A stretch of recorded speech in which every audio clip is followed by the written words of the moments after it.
नमस्कार प्रिय व्यूअर्स, मैंने जैसा कि अपनी पिछली वीडियो में आपसे वायदा किया था कि मैं जल्दी ही आपको दूसरी वीडियो दूंगा और साथ ही ये भी बोला था कि ये वीडियो न केवल बच्चों का ज्ञान बढ़ाएगा बल्कि बड़े भी इसको देखकर अपना ज्ञान वर्धन कर सकते हैं। और आज हम उसी के साथ उपस्थित हुए हैं और इस वीडियो का बनाने का सबसे बड़ा जो कारण है वो यही है कि हमारे देश का जो भविष्य है, जो कि बच्चे इतनी बड़ी क्लास में पहुंच जाते हैं, जैसे 6, 7, 8, 9, 10th तक या 11th तक भी, उनको पूरी भारत की इतिहास और भारत की हिस्ट्री के बारे में नहीं पता होता है, जैसा कि मैंने पिछली वीडियो में भी बताया था। तो आज हम जो शुरुआत करेंगे वो यहाँ से करेंगे कि हमारे भारत की उत्पत्ति, हमारे देश भारत का जो उदय हुआ वो कहाँ से और कब हुआ। तो सबसे पहले बात तो ये कि अगर आपको वीडियो हमारी पसंद आती है तो इसको सब्सक्राइब कर लें और हमारे चैनल को भी लाइक करें। और अब मैं आपको आगे बताता हूँ कि ये भारत का उदय कैसे हुआ। ये घटना 20 करोड़ वर्ष पूर्व की है। तब पूरे समुद्र में पूरी पृथ्वी का एक ही टुकड़ा हुआ करता था। आप यूँ कह सकते हैं कि उसके अंदर जो आज 7 कॉन्टिनेंट्स हैं, महाद्वीप हैं और जगह जगह आइलैंड्स बिखरे हुए हैं, तब ऐसा नहीं था।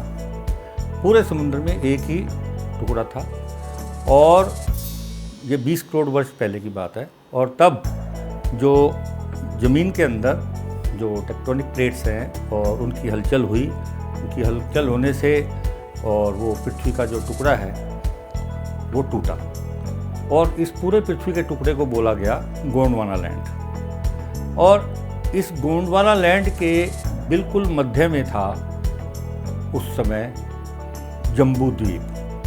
इसको जम्बू द्वीप का नाम इसलिए दिया गया क्योंकि वहाँ जामुन के बहुत सारे वृक्ष जो है वो दृष्टिगोचर हुए, लोगों को नज़र आए और इस प्रकार से वो जो गोंडवाना लैंड था वो टूटकर उस हलचल से जो पृथ्वी के अंदर हुई, इस प्रकार से वो 7 टुकड़ों में विभाजित हुई, जिनको हम आज 7 महाद्वीप कहते हैं।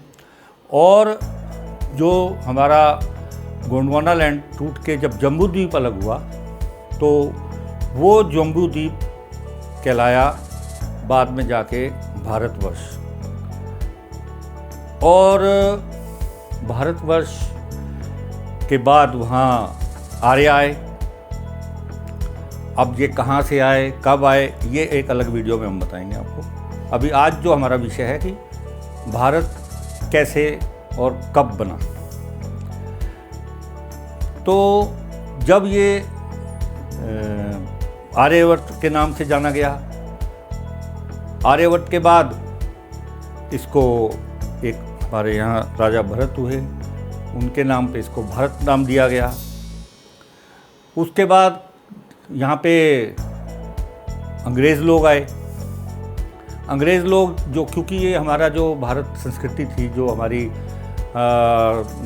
मोहनजोदड़ो और हड़प्पा संस्कृति थी, जो ये इंडस नदी के किनारे बसी थी और वो इंडस को इंडस करते थे और इस प्रकार से उसका नाम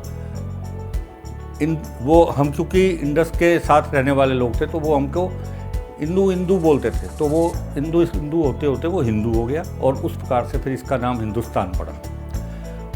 उसके बाद 1608 या 9 के या 10 के आसपास अंग्रेज़ भारत में आए, उन्होंने पदार्पण किया और उन्होंने इसको नाम इंडिया दे दिया।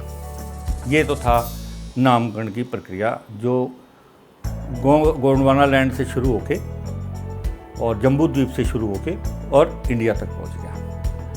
अब कुछ लोग भारत को भारत कहना पसंद करते हैं, कुछ हिंदुस्तान कहना पसंद करते हैं और जो अंग्रेजियत में विश्वास रखते हैं वो इसको इंडिया कहना पसंद करते हैं।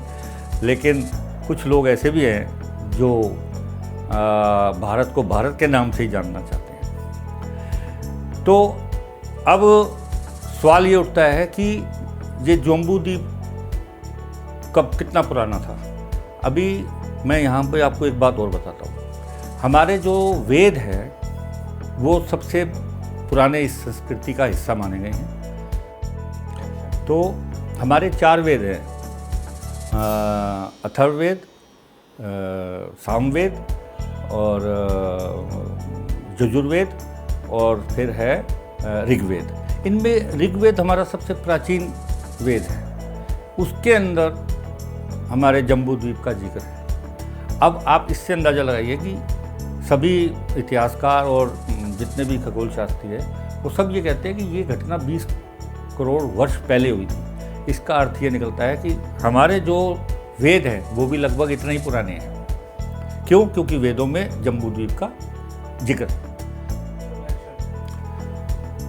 जब भी पंडित जी आपके यहाँ कोई कथा करने आते हैं, कोई शुभ कार्य करने आते हैं, कोई शुभ मुहूर्त करने आते हैं, तो जब वो हवन करते हैं तो एक लाइन बोलते हैं, जम्बू द्वीपे भारत खंडे आर्यवर्ता एक देशांतर्गत।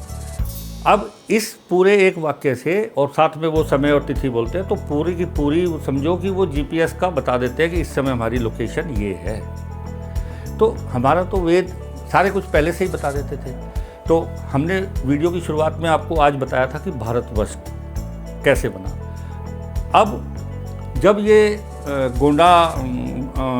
गोंडवाना जो क्षेत्र था जब ये टूटा, तो आप क्या सोचते हो कि केवल 7 महाद्वीपों में ही पृथ्वी टूटी और जो गोंडवाना क्षेत्र था जिसके अंदर जम्बू द्वीप था उसके और हिस्से नहीं हुए? नहीं, उसके बहुत सारे हिस्से हुए और उसके 14-15 हिस्से उसके हुए। और जो हमारा मलेशिया, ये जो है Indonesia, Maldives, Mauritius, Vietnam, Cambodia, ये सब हमारे जम्बू द्वीप के हिस्से थे। जैसे कि मैंने अभी बताया कि जो हमारा पूरा अर्थ था उसको पूरा वन पीस में अर्थ था ये, और उसके चारों तरफ समुंदर ही समुंदर था, यानी कि land was in the one piece shape. तो वो जो लैंड था उसको बोला गया पेंजिया। और जब वो टेक्टोनिक प्लेट्स के अंदर हलचल हुई और जो अर्थक्वेक आया या उसके अंदर जो भी डिस्टर्बेंसेस आई और जिसकी वजह से वो पूरा वन पीस टुकड़ा जो था अर्थ का, और जब वो समुद्र के अंदर टूटा 2 पीसेस में, तो जो नॉर्दर्न पार्ट था, उत्तरी हिस्सा था, उसको बोला गया लोरेशिया, और जो साउदर्न पार्ट था जिसके अंदर जम्बू द्वीप था उसको बोला गया गोंडवाना लैंड। और उसके बाद गोंडवाना लैंड जब ये हलचल से टूटा तो ये 13, 14, 15 पीसीस में टूटा, जिसमें कंबोडिया, इंडोनेशिया, मालदीव और मलेशिया, वियतनाम, ऐसे सारे देश 13-14 टुकड़ों में बंट गए। तो आप इसको ऐसे कह सकते हैं कि हमारा भारतवर्ष लेके उस समय से 20 करोड़ वर्ष पहले से और अंग्रेज़ों के जाने तक, यानी कि 1947 तक 24 टुकड़ों में बटा है। 24 बार हमारा हिंदुस्तान टूटा है। तो आज की इस वीडियो के माध्यम से मैं सभी बच्चों को जो मेरे इस वीडियो को देख रहे हैं उनसे यही कहूँगा कि जो टूट गया सो टूट गया, लेकिन आगे आप अपने भारत को और टूटने ना दें। इतना अच्छा काम करें, इतना अपने देश से प्यार करें, अपने देश को सराहें, अपने देश को कोसें ना, और मेहनत करें, कर्म करें, देश को महान बनाएं, और इसी दिशा में सभी लोग मिलजुल कर काम करें। इसके बाद अगली वीडियो में मैं आपको जो भारत से संबंधित और जानकारी दूंगा, और मैं समझता हूं कि ये बच्चों को वीडियो बहुत पसंद आएगी। बच्चे खेल खेल में अपने इतिहास को जानेंगे, इसके लिए मैं आशा करता हूं कि वो इसको पसंद करेंगे। धन्यवाद।